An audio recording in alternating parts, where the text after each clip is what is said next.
یہ اپنی انفارمیشن کے مطابق دلی میں فیض الہی مسجد کے باہر جو کارروائی ہوئی ہے اور جو یہ بتایا جا رہا ہے کہ اس سلسلے میں کورٹ کا آرڈر ہے، تو بہتر طریقہ یہی تھا کہ پہلے جو بھی کنسرنڈ پارٹیز ہیں ان کو ایڈمنسٹریشن کو بٹھا کر کے ان سے بات چیت کرنے کے بعد جو بھی قانونی اور جو بھی قانونی راستہ ہے اور جو بھی کورٹ کا آرڈر ہے اس کو پرامن طریقے سے عملی جامہ پہنانا چاہیے تھا، لیکن ایسا نہ کر کے جس طریقے سے ڈائریکٹ بلڈوزر ایکشن ہوا ہے اس سے لوگوں میں کہیں نہ کہیں ہیجانی کیفیت پیدا ہوئی ہے۔ بہرحال جو بھی اس میں اگر کسی نے وائلنس کیا ہے تو اس کے سبھی لوگ سخت الفاظ میں مذمت کرتے ہیں، لیکن اس سلسلے میں اس بات کو بھی یقینی بنانا ضروری ہے کہ کسی بھی بے گناہ کے خلاف کوئی کارروائی نہ کی جائے اور وہاں پر جو جتنی بھی کنسرنڈ پارٹیز ہیں ان کو بٹھا کر کے اس مسئلے کو پرامن طریقے سے حل کر لیا جائے۔ اور میری سب سے یہی اپیل ہے کہ ہر طریقے سے امن امان قائم رکھیں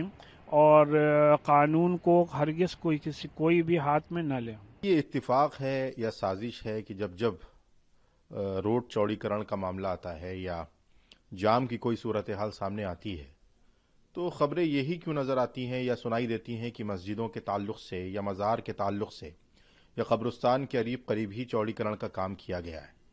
یہ پہلا موقع نہیں ہے، اس سے پہلے بھی بڑی یہ خبریں سننے کو ملی ہیں کہ دلی کے ہی اندر ایک مسجد کے تعلق سے یہ بات آئی کہ وہاں بھی جام کی استھتی کو بہتر بنانے کے لیے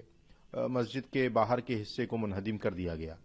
تو اب چاہے وہ ہائی کورٹ ہے، ظاہر سی بات ہے ہائی کورٹ کا اور کورٹ کے کسی بھی آدیش کا تمام لوگ سمان کرتے ہیں، لیکن کیا کورٹ کے آرڈر میں صرف یہی بات ہوتی ہے کہ جہاں پر مسجدیں ہوں، جہاں پر مزاریں ہوں یا جہاں پر قبرستان ہوں انہی جگہوں پر انہدامی کارروائیاں کی جائیں، اور باقی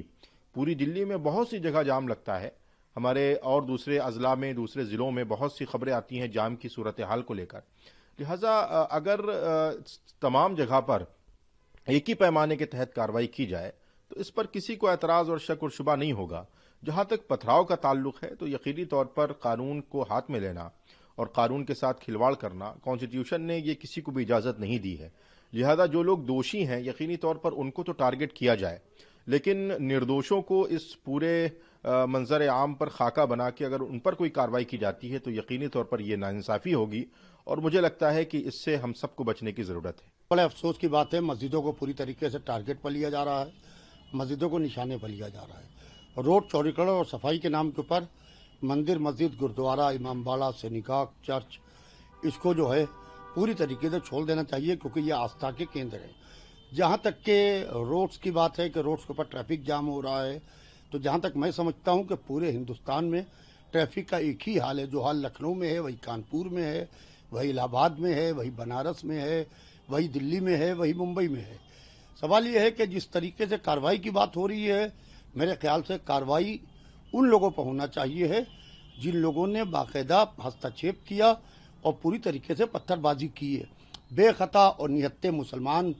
جو پوری طریقے سے کسی اس میں ملوث نہیں ہے، اگر ان کے اوپر کارروائی کی گئی تو یہ ایک انصاف اور نیائے نہیں ہوگا۔